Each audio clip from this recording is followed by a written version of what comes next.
is a Breaking Now alert from Heartland News.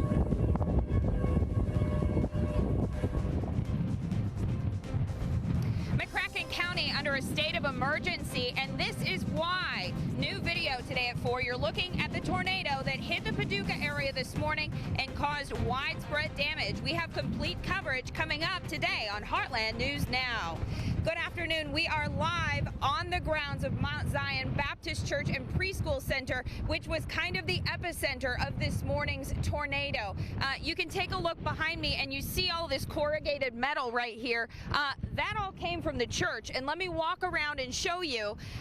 There is a huge piece of roof missing from not only this building, but the next building over. And back this way, you can see part of that roof still in someone's yard. Now, this is a pretty common sight. There is corrugated metal absolutely everywhere around this area. Pieces like this are littering the grounds here. There's broken wood. There's nails everywhere. It's not a good situation, and authorities are advising people to avoid this area if at all possible. And we want to take a look at that tornado video one more time. Thanks to Joe Jackson at the West Kentucky Star for letting us use this video. Joe shot this in the Lone Oak area. You're looking at Interstate 24, Lourdes Hospital by the Whitehaven Welcome Center and Home Floor Center, those nearby. State police say that the first responders learned about the tornado at 9:20 this morning. They say it impacted about 5 square miles of western McCracken County. There is one confirmed injury. State police say non-life threatening. Also, several roads are closed and linemen are working to get power back on to those who don't have it. So we have live team coverage today at 4 o'clock. Laura is in the studio, of course, still monitoring the weather, although it's much improved throughout the day. And Kelsey Anderson is with me here at Mount Zion Baptist Church and Preschool Center. And Kelsey, you have a look inside. Well, yeah, Carly, officials tell us that 39 kids were inside the preschool at this church around 9:20 this morning when the tornado ripped through, taking off a large portion of the roof. They tell us all the children and teachers got out safely and no one was injured. But after the storm passed, the church became the command center for emergency personnel. This area seemed to have sustained the most damage. I spoke with a sheriff's deputy earlier today who says he was parked in the church parking lot when the tornado hit and flipped his car. At one point, just saw the wind, all the trees started picking up, and the power lines, coming up out of the ground. And then it just hit my car, turned my car sideways, and started breaking out all the windows. And I could just hear debris slamming off the side of my car. The officer was able to get out of his car and make his way into the church. He had no injuries. Now, there is still a lot of debris, and as you can tell, the wind is still really blowing over here in western McCracken County. So authorities are asking people to please stay clear of area where there is a lot of damage because it could be dangerous. Carly, back to you. All right, thank you, Kelsey. And a Cape Girardeau man was also hurt in today's tornado. Now, that is the non-life-threatening injury that authorities told us about. Authorities say that 39-year-old James Gardner was driving on Highway 62 when that tornado came through around 9:20 this morning.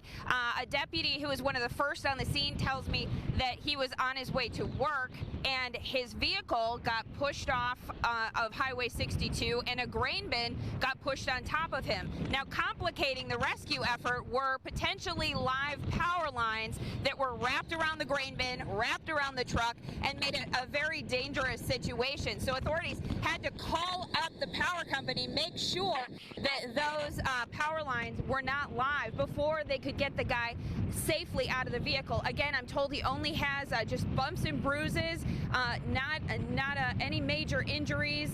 So that is a relief and quite a miracle when you see the situation with the grain bin and the truck and the power lines surrounding him. His pickup truck became entangled in a grain bin that wrapped his truck up and flipped his truck upside down, in which he was in the middle of the roadway. Rescue crews from the Concord Fire Department responded. He was speaking, talking, just wanting to get out. He was wrapped up in a grain bin in his truck, and he was scared, and it had been a very traumatic for him, and it was a pretty serious situation, but luckily he come away with, looked like a few scratches and cuts. So it was a very large extended cab pickup truck, and it sustained the damage pretty well. It was a Chevy Silverado, and the driver, again, only non-life-threatening injuries, bumps and bruises, no doubt probably pretty shaken up after this ordeal. But back out here live, the sun is shining, the wind is gusting big time.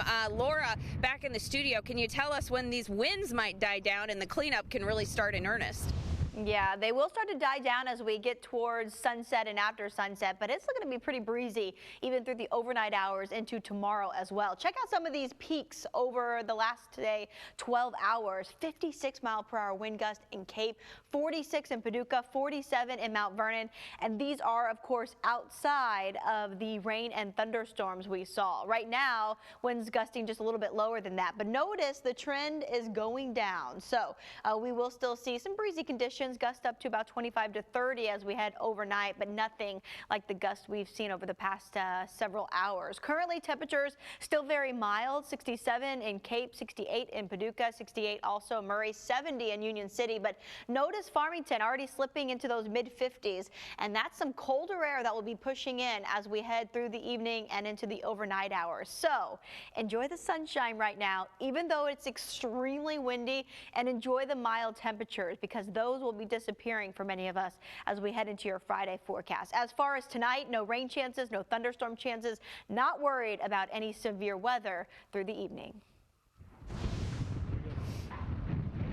All right, thank you, Laura. Now, there are reports of damage in many parts of McCracken and Ballard counties. If you're one of those who had damage to your home, here's what you need to do as soon as possible. You need to contact emergency management officials. The number to contact them is right on your screen. It's 270-448-1530. Again, that is the number to call if you have damage to your property from this storm. So back out here live, as Laura was saying, the winds are extremely, extremely strong. In fact, my photographer has to hold tight to the tripod to make sure that this camera is staying in place. It is just every once in a while you get hit with a gust that really takes your breath away. So for those of you who are not impacted by today's storms, here's what you can do to help. Please stay away from areas like the one that we are in, just to make sure, because there are areas that there might still be live wires at this point. As I said earlier, there are broken beams, there are nails, there is corrugated metal everywhere. That's not good for tires, first of all, but it's definitely not good for feet. So you don't want to be walking in an area like this without the proper footwear, because you might end up in the hospital getting a tetanus shot. So you don't want to touch any of those power lines. Let the electric crews take care of those, and finally be patient with road closures as crews try to make sure that they are safe for you to drive on. Looking live now at the Mississippi River in Cape Girardeau, Public Works tells us that they are planning to close the floodgate at Themis this afternoon. Then the city is set to close the gate at Broadway tomorrow morning. Then they'll likely close the gate near Red Star Boat Ramp tomorrow. Right now, the Mississippi is at 34.5 feet, expected to crest at just under 40 feet over the weekend. You're watching Heartland News Now. Back out here live in western McCracken County, there is damage everywhere from this tornado that blew through around 9:20 this morning. Here I'm holding what I think might be a piece of the church roof. The church is directly over there, and it's missing a large chunk of roof. Most of it has flown over there. Some of it's up in the tree, and then there are just broken joists right here. But I wanted to show you something right behind me. There is a mobile home that has been partially crushed by a tree and definitely pushed over. And this is why authorities always say don't stay in a mobile home when you have severe weather. By the looks of it, it does not look like it was a very strong tornado. It was a tornado, we have learned, but even something as small as this could potentially end in disaster for someone in a mobile home. So you can see a lot of cleanup here. A lot of damage has been created around here near the Mount Zion Baptist Church and Preschool Center. So again, we have been following this for you live throughout the day. We're going to continue to follow it on Heartland News Now right after weather. Well, we are watching the weather closely, and I'm glad to say that tomorrow's wind impact won't be as big, but it's still going to be a little breezy, so we could still see that is today's wind impact. Let me go ahead and pull up tomorrow's for you real quickly because we want to see those numbers go away, right? There we go. 20s, winds gusting up to about 20 to 25 miles per hour through the daytime hours tomorrow, but it's going to be much, much colder. We'll talk about how cold coming up. Back out here live in West Paducah at the Mount Zion Baptist Church. We're actually on the grounds. The church is that way, and based on the sun, we can't really show it to you because you wouldn't see anything. But I want to show you the roof of the Mount Zion Baptist Church. A huge chunk of it was ripped off, and you can see, you can tell it's still a roof. It's still pretty much in the same formation that it was. And so that is how powerful this storm was. It picked that up, it carried it maybe 300 yards, dropped it in the neighbor's yard. And we also have more video and pictures coming in from viewers. A couple pictures from Melissa Pearson Dowell in Paducah. She says her daughter took this pic of severe damage in Lovelessville. That's in Ballard County, which is not too far from here. Looks like the tornado ripped off part of their roof of the barn there. A lot of other damage in that area as well. Melissa also sending us this damage at the Wilbert Vault Company on Fisher Road in West Paducah, not far from here either. It's a burial vault business. Looks like a power pole snapped. Also damage to the truck entrance sign. Thanks, Melissa, for those photos. Now to Laura. Well, obviously you could tell in Carly's shot, you can hear it, the wind still howling out there. Not as strong as they were, say, an hour or two ago, but still, these are our current wind gusts. 44-mile-per-hour winds in Cape right now, gusting up to that. 32-mile-per-hour gust in Farmington, 43 in Paducah. So those are still going to be with us for the next couple of hours. Thankfully, though, it is mild and it is sunny. That helps us out. Kennett, 67 degrees right now with winds sustained around 20 miles per hour. Union City, you're sitting at 70 degrees. 56 though now in Farmington. That colder air will be pushing in. Notice in our northern counties we've seen those winds change to more of a westerly direction. They're going to drag in that cooler air. So this time tomorrow it's going to feel much different than what you're feeling out there right now. Glad to say those storms long gone from the heartland. All of us under sunshine right now, but there's a deck of clouds that are slowly trying to push into our north and western counties, and those clouds will start to take over as the colder air moves in tonight as well. So let's talk about it on Futurecast. Heading through the evening hours, no chance of any rainfall. Nothing severe tonight. Again, it's still going to be a little breezy, not as windy as last night, but there could still be some gust up to about 30 miles per hour through the overnight hours. Then more clouds push in as most of us are sleeping. Yeah, there's a possibility of a sprinkle or two, but most of us will stay dry. It will be cloudy and chilly as we wake up on Friday, and these clouds are going to hang at least through the morning hours.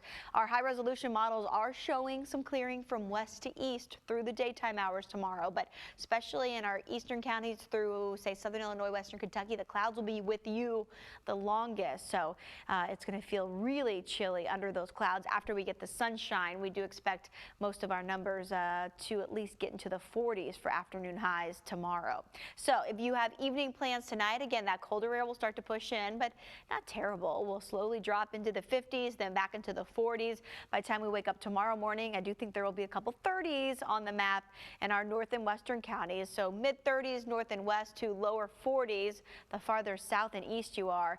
And then highs today, we're in the 70s. Tomorrow, there could be some places struggling to make it into the 40s. At this point, I'm keeping us all in the 40s thanks to that little sunshine that will return later in the day. If those clouds slow down and hang on longer, these numbers could be a little cooler, but may feel a lot colder than they feel, of course, right now. So keep that in mind. You will want your heavier jackets, maybe even your coats back with you tomorrow through the daytime hours.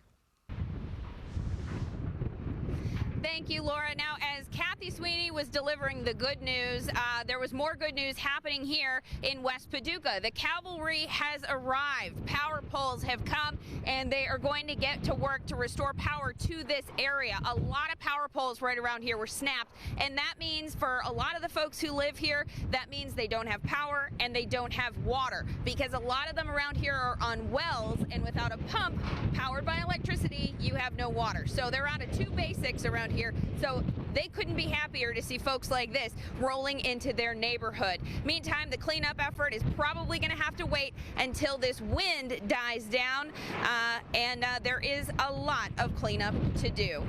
Again, we are live here in West Paducah. We'll have continuing coverage on Heartland News at 5. Thanks for joining us for Heartland News Now.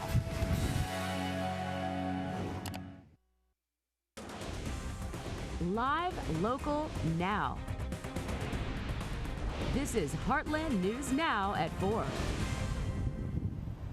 Good afternoon. We're bringing you Heartland News Now live from a very troubled spot in this most recent round of flooding. We're at what they call the Cape Y, which is the intersection of Route 3 and 146. You can see traffic backed up for at least a half a mile there. Walk over here. Here's the trouble spot. This is a pinch point where there is one stoplight, one lane, both directions. That is causing a massive traffic backup. But take a look over here. That is still preferable to this. This is Route 3 South. This has been closed down until since Saturday, and this is because it is underwater between here and Thebes. Take a look at some drone video that we shot just today of Route 3 toward Gale. No cars can make it through this. All the water just made the road too dangerous to drive on, and IDOT closed it down on Saturday. They plan to keep it closed until the flooding recedes, and that could be a while yet. This morning I spoke with Illinois transportation engineer Keith Miley. He tells me his crews are doing everything they can to keep Route 3 north of the Cape Y open. Now that's a very important route, and shutting it down means Illinois drivers would have a huge detour if they have a doctor's appointment or have to go to the hospital in Cape, or if someone from Cape has to go pretty much anywhere in southern Illinois. Miley tells me that the road is still passable, but drivers do need to use good judgment and caution. Meanwhile, it's a similar situation in Union County, where already flash flooding has struck and caused a death in that area.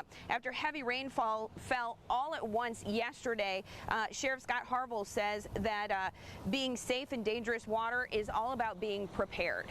And that's the whole key, is that people, when they're in areas like that, when you get that kind of heavy rain, I mean, be very aware and be ready to move and get out of there, because here's what happened. We got a lot of rain in a short period of time yesterday.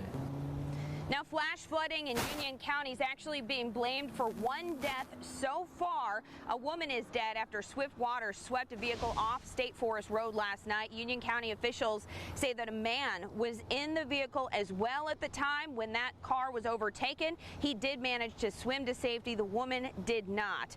Officials found her body this morning. Sheriff Harville says State Forest Road is back open today. Meantime, in Missouri, Cape County officials say that MoDOT reopened Highway 25 at Dutchtown. We don't have all the time to list all the roads that are closed or back open in the Heartland, but we do keep track of as many as we can on our website. You can also find a full list on the KFVS mobile news app. Taking a live look right now at the Mississippi River in Cape Girardeau, we are still in major flood stage. If you get near that river, you see it is really moving. The river sitting just over 45 feet this morning. Meanwhile, the Ohio River at Cairo was about 47.7 feet earlier today.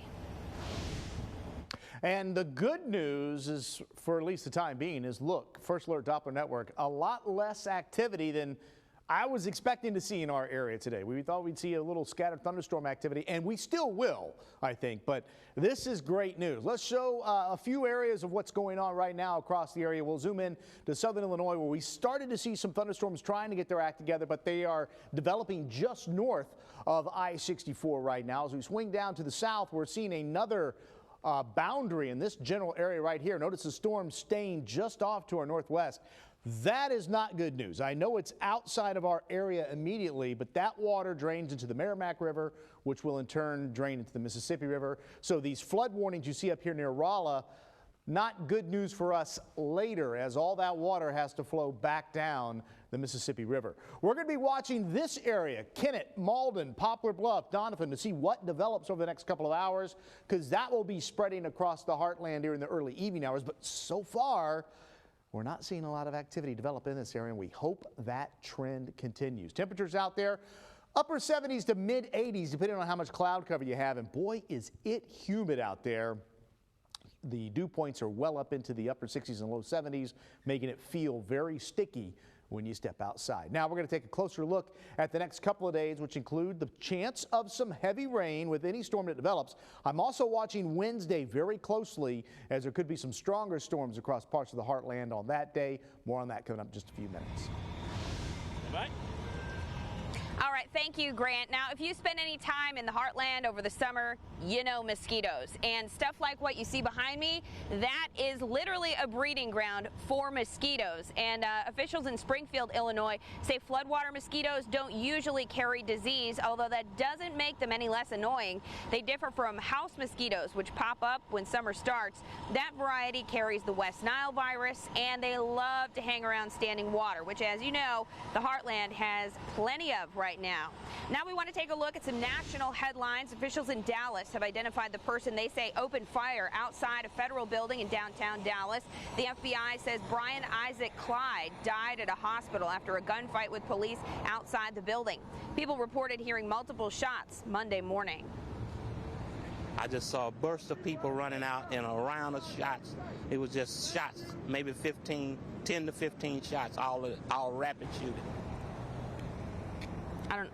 The suspect's vehicle was found nearby. After checking the car out with a robot, police decided to blow up the vehicle because the shooting took place at a federal building. The FBI now taking over that investigation.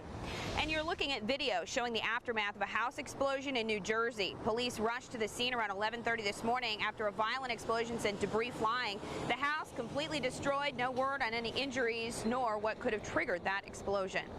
Police in Oklahoma used a crane to arrest 2 suspects while they were allegedly stealing copper on the roof of a strip mall. They say they spotted the suspects and immediately called the fire department, who brought a crane in.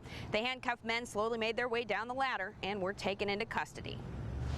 Well, over the next couple of hours, let's take a look at your forecast this evening. Again, we're going to increase the rain chances just a little bit. There is a boundary moving into our area that may ignite some shower and thunderstorm activities. The severe weather threat this evening looks fairly low, but the heavy rain threat would be possible with any storm that does develop. And again, not everybody's going to see rain tonight, but they'll be scattered about outside the showers, very warm and humid. 2 Heartland casinos will have new owners in 2020. The company Century Casinos will close on a deal to purchase Isle Casino here in Cape Girardeau and Lady Luck Casino in Caruthersville. Century agreed to pay $385 million in cash and will also own a casino racetrack in West Virginia as part of the deal. Meanwhile, people in Paducah won't be able to use the city compost facility during the week. Officials say that they're closing it to the public during weekdays until further notice, quote, due to routine grinding of brush. The facility will be open for you to use on Saturdays. We've got a link to this web story on our website with much more information. A special honor for one Heartland school, Oak Grove Elementary in the Poplar Bluff R1 School District, named a 2019 Gold Star School. The distinction comes from the Department of Elementary and Secondary Education. It's one of 8 schools in Missouri that got the recognition. The Gold Star program is sponsored by the U.S. Department of Education. You're watching Heartland News Now. Back out here live at the Cape Y, the intersection of routes 3 and 146 in Alexander County. Flooding not just here in Alexander County, but throughout the heartland, causing a lot of problems. But it's not just limited to here in the heartland. Much of the U.S. dealing with floodwater all over the place right now. A Kentucky man died while his vehicle was swept away by rushing water just yesterday. Officials in Spencer County say the man's wife and 2 kids were in the vehicle when it was rescued. Witnesses say the woman was found clinging to a tree in the water, and the 2 children were located on the banks downstream. The family was returning from a Father's Day celebration when the high water hit. In other Heartland headlines, a shooting in Cape Girardeau lands a man in the hospital. According to police, the man was hit in the ankle. According to officials, it happened around 1 in the morning between the 400 block of South Ellis and the 1000 block of Jefferson Streets in Cape. Anyone with any information about the crime is encouraged to contact the Cape Girardeau Police Department. The Hardin County Sheriff's Office investigating the theft of a large amount of the mineral fluorite from the American Fluorite Museum in Rosiclare. Officials say the burglary happened Saturday morning. The sheriff's office is offering a $1,000 reward for information leading to an arrest and conviction. Right now, no word on any suspects. In Texas, severe thunderstorms on Sunday caused widespread damage. At least 2 people were hurt when storms knocked down trees and power lines in Fort Worth. One family describes being outside when the storm hit. The rain started getting heavier, so it's like, okay, well, let's gather all the stuff out of the pool, throw it in the garage, and head inside. And as we're getting all that together, my son-in-law said, you need to get out here and look up at the sky. There's rotation and then he headed said this way. It's swirling debris. Get the dogs in the closet. Yeah. American Airlines canceled more than 200 flights Sunday due to those storms. Southwest Airlines canceled about 20. Designer and socialite Gloria Vanderbilt has died. The mother of CBS 60 Minutes contributor and CNN anchor Anderson Cooper was 95 years old. Mark Liverman takes a look back at her life and legacy. Gloria Vanderbilt lived a life of wealth and opulence in the public eye. Born in 1924, her father Reginald Vanderbilt was heir to the Vanderbilt fortune. At the age of 10, she was dubbed the poor little rich girl as a result of a custody battle between her globe-trotting mother, Gloria Mercedes Vanderbilt, and her aunt. She later became known for her work as an actress and a designer, best known for her brand of designer jeans with a signature white swan label. At its peak in 1980, her famous jeans generated $200 million in sales. The mother of CBS contributor and CNN news anchor Anderson Cooper, the two appeared together in New York in 2016 at the premiere of Nothing Left Unsaid, a documentary exploring Vanderbilt's life and relationship with her children. So when my mom turned 91, I decided, I want to change the conversation that we have. I want there to be a new way that we talk and relate to each other and learn about each other. Cooper's brother killed himself at the age of 23, a suicide his mother witnessed and called the most painful moment of her life. Vanderbilt was married 4 times.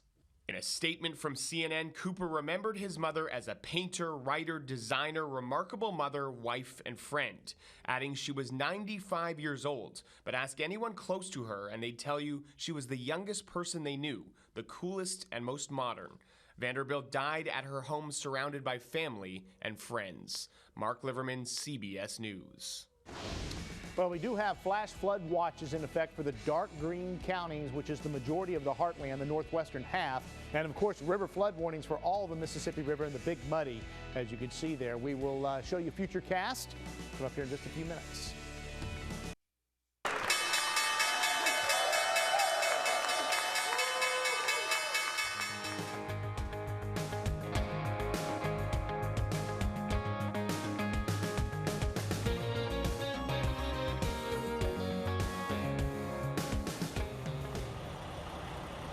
A potentially toxic scum is starting to show up in floodwater around the country, and it might be a threat to your pets specifically. Here's why. Officials say it spreads quickly in shallow water, and conditions are just right in flooded parts of Alexander County here. The Illinois Environmental Protection Agency says exposure to the algae can cause issues like skin irritation, nausea, vomiting. It can also hurt your liver or your nervous system if you swallow a large amount, which pets tend to do. Measles cases in the U.S. now number 1,004 cases in 28 states. The CDC reporting the latest count on Friday. This marks the largest number ever reported in the United States since 1992. Symptoms include a runny nose, red eyes, a cough, high fever, and the telltale rash. The best preventative action you can take is to get the MMR vaccine that protects against measles, mumps, and rubella. Every year, more than 4,000 kids have to go to the hospital because of cosmetics. That's according to a new study from the journal Clinical Pediatrics. They looked at everything from hair relaxers and nail polish to deodorants and makeup. 75% of injuries were from kids swallowing the product, and the rest were from the product touching their skin or eyes. Target apologizing for a glitch that stalled checkout lanes at stores across the world this weekend. The outage periodically prevented cashiers from scanning merchandise or processing transactions on Saturday and Sunday. Target even temporarily closed some of its stores. The retailer says the outage was caused by an error made during the regular system maintenance, and the issue has been resolved. Now, First Alert weather with Grant Dade. Well, once again, scanning the skies across the heartland, and it's dry for the most part in our neck of the woods, but it's close. We've got storms developing just off to our northeast. We've got storms just off to our northwest. There's a boundary that's slowly sinking this way, and as it does so, we'll probably see some thunderstorms develop along it in our northwestern counties. And we're also seeing a little bit of a boundary right here near Poplar Bluff over towards Cape Girardeau. We may see a few storms develop on that as well. Futurecast will show that boundary igniting a couple of isolated thunderstorms later this evening and into the overnight hours. Now, once again, we're not anticipating anything to be severe. The ingredients of heat energy and wind energy needed to really produce severe weather just isn't over the heartland this evening. But there is a lot of water in the atmosphere, so these storms will be very efficient rain producers if they can develop, and could lead to some local flooding concerns. So remember, if you're driving, you do not cross a roadway that has water over it, especially if it's moving rapidly. You will not make it more than likely. You saw we lost a life yesterday because of that. Just don't drive across a flooded roadway. Look in the car and realize that everybody that is with you may not make it. So really, seriously, that is how we lose lives with flooding. Stay out of the flooded roadways. Now, as we head towards tomorrow, the scattered showers and thunderstorms will be less numerous, as you can see here, but there still will be a couple of them. And once again, a lot of moisture in the atmosphere, so any storm that develops will be a very efficient rain producer. Now let's get on to Wednesday, because Wednesday I'm growing a little more concerned with, and let's talk about why that is. We've got a front that's going to be draped in our northwestern counties. Most of the models are depicting an area of low pressure to develop along this front. Fairly unusual for this time of the year in the heartland. Usually that happens a lot farther northwest. Out ahead of that, there'll be a lot of wind energy that develops in the atmosphere. So any storms that can develop and move ahead of that area of low pressure, which would be these storms right here as we head towards the afternoon hours, would have the potential to produce gusty winds, hail, and even tornadoes. So we'd have to watch that very closely. Then as the front moves in, more storms will likely develop. These would mainly be a large hail and gusty wind threat. So we're watching Wednesday very, very closely. So stay with us over the next 48 hours as we fine-tune that forecast for you. But overnight tonight, mid to upper 60s, scattered showers will be possible. Again, not everybody will see them, but they will be out there. It will be muggy as well. 66 Mount Vernon, 70 in Union City. Tomorrow, your highs will see mid-80s with those scattered storms possible, but again, they'll be less numerous, about a 20 to 30% in most areas. A few spots, a 40% chance of rain. The greatest chance of rain will be around Murray, Kentucky, and our eastern counties, where rain right now looks fairly likely. We'll take a look at your extended forecast coming up. Well, as we take a look at your extended forecast, yes, lots of rain chances out there. Hot and humid for Friday and Saturday. Real quick, we'll talk a little bit more about the storm threat on Wednesday. We'll expand things out. Right now, officially a level 2 out of 5 for a good bit of the heartland. I personally think that's going to be dragged all the way up across southern Illinois, and parts of the area may get upgraded to a level 3, kind of in this general area, based on what we see right now. Again, that could change. We're still a couple of days out, but we'll continue to watch it for you as the conditions change. Back out here live at the Cape Y, the intersection of Route 3 and 146 in Alexander County. You see behind me, it's a mess. This is a pinch point. There's one lane of traffic just going both directions. There's a stoplight in place. You have to stop and look at what it's doing to traffic over here. I want to show you it is backed up all the way to East Cape Girardeau. I myself waited in this line to get to work for close to an hour this morning. If you are planning on coming to Cape or going from Cape to Southern Illinois, you're going to want to allot a lot of extra time. However, if you're planning on going south, you're going to have to go way around. Thanks for joining us for Heartland News Now. Be sure to tune back in 30 minutes for Heartland News at 5.